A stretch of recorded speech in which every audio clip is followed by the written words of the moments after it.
Hi, today I'll be showing you how to deal with test questions relating to moles and chemical equations.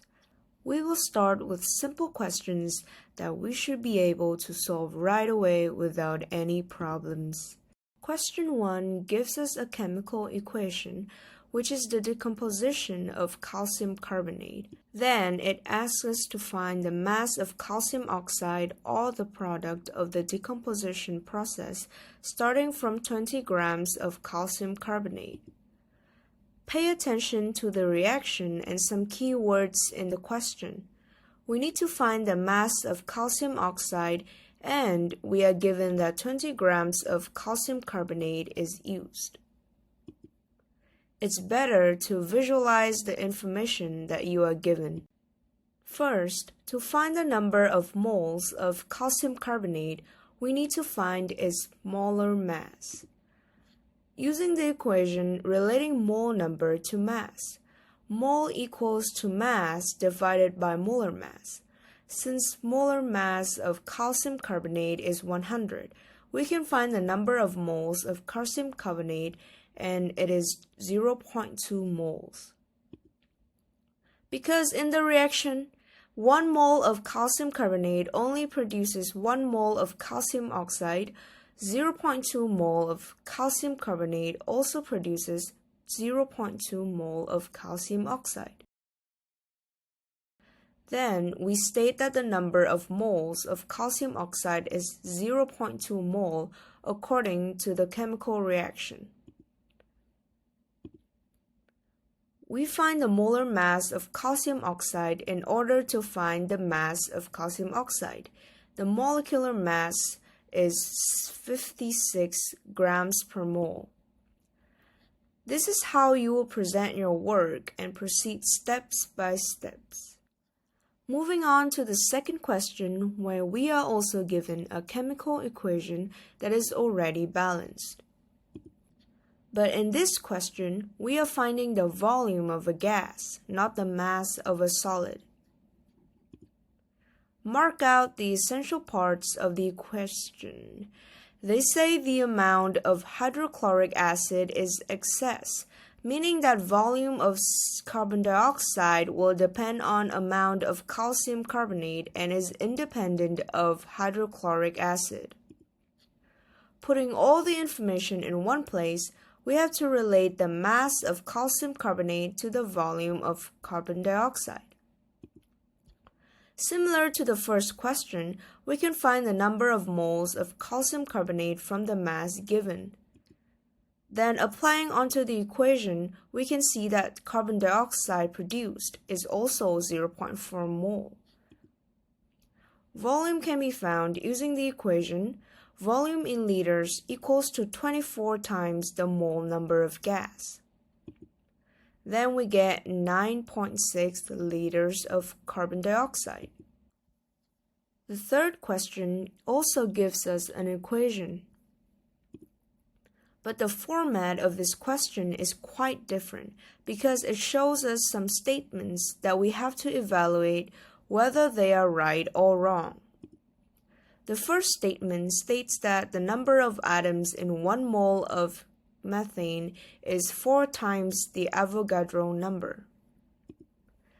The second statement is 1 mole of methane produces 72 decimeters cubed of gaseous products at room temperature. The third statement is 1 mole of methane occupies 12 decimeters cubed of volume at room temperature.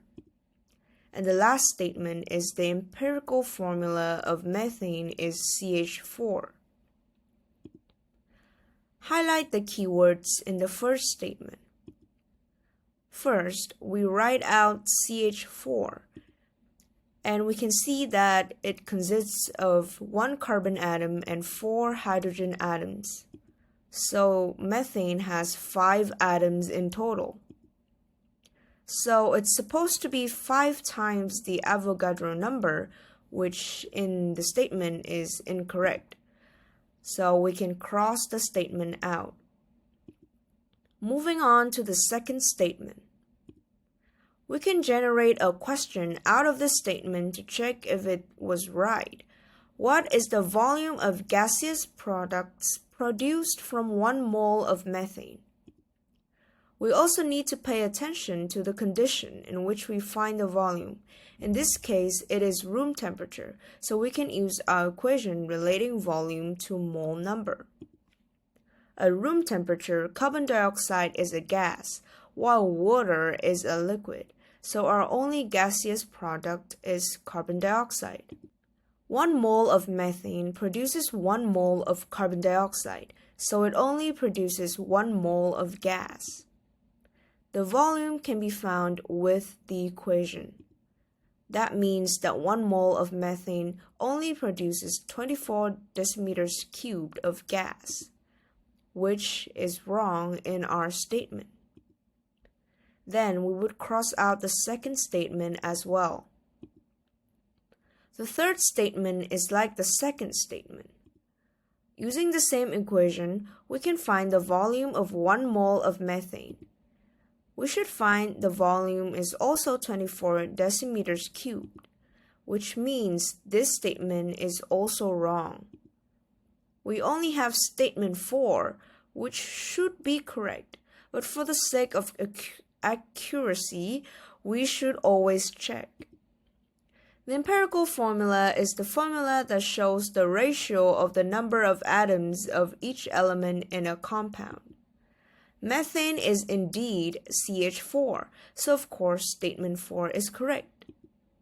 Of all the statements, statement 4 is the only correct one. Moving on to more complicated problems. The question tells us the percentage of mass of each element and asks us to find the empirical formula.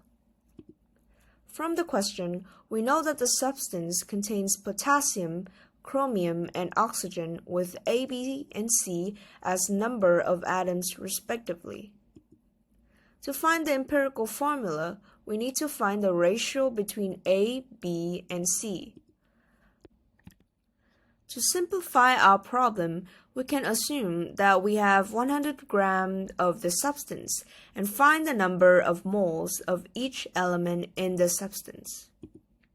From the percentage and the atomic mass of each element, we are able to find the mole number of each element in 100 grams of substance.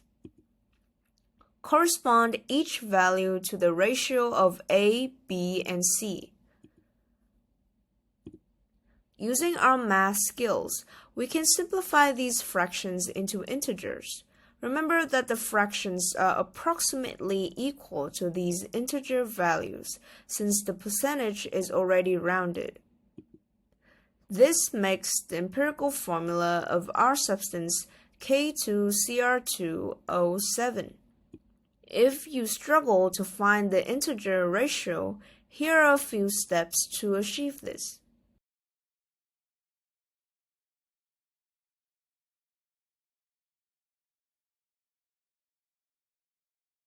Our next question deals with concentration. It gives us the mass of solute and volume of the solvent, which we can assume that is also the volume of the solution. Underline all the relevant information. First off, we can find the number of moles of sodium hydroxide with mass and molar mass. This gives us 0.4 mole. Reflecting on the equation between concentration and mole, take the mole number and divide it by the volume. Be careful and look at the unit of the concentration that we need to find. The question asks us to find the concentration in mole per decimeters cubed, so we need to convert the volume into decimeters cubed. Our third question looks more complicated, but is actually simple. We are also given an equation but two values of mass. We have 24.8 grams of copper carbonate decomposed into copper oxide, but there are 11.2 grams of copper oxide produced. Often, this means that the yield is not 100% and we need to find it. Summarizing our information, we can proceed to our next step. Find the mole number of each compound, and we can see that the number of moles of copper oxide obtained is fewer than the number of moles of copper carbonate decomposed. If the yield was 100%, the number of moles of copper oxide produced would be 0.2 mole. Finding the yield means the percentage of real product compared to the theoretical amount if the yield is 100%. So the yield for this reaction is 70%. The difficult questions are not that scary, but you need to be careful in reading the questions. This problem looks similar to the one in the easy problem section, but we need to look carefully at the reaction. Let's underline all the key information. 40 grams of water gives you 2.5 moles of water. Placing the mole number under the reaction can be useful when we need to find the relationship between water and C2H2. 2.5 moles of water can produce only 1.225 moles of C2H2. Because the condition is standard, we can find the volume in decimeters cubed by multiplying the number of moles by 24. That gives us 30 decimeters cubed. In the second question, we have to reverse our method since the amount of product is given and not the reactant. It's asking us the amount of reactant needed to produce the precipitate, which is magnesium hydroxide. Let's find the number of moles of the precipitate. Always concentrate on the reaction given to find the relationship between product and reactants. 1 mole of magnesium nitride produces 3 moles of magnesium hydroxide, so we only need 1 mole of magnesium nitride. The mass will be 100 grams. Our last question is very long, so it's even more important to skim and scan for information and evaluate their purposes.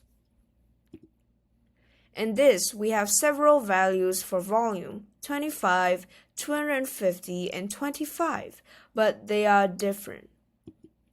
This is where we need to be careful. The original solution is 25 centimeters cubed, but is diluted with water to form a 250 centimeters cubed of solution. Then we only use 25 centimeters cubed of the 250 centimeters cubed of the diluted solution for titration.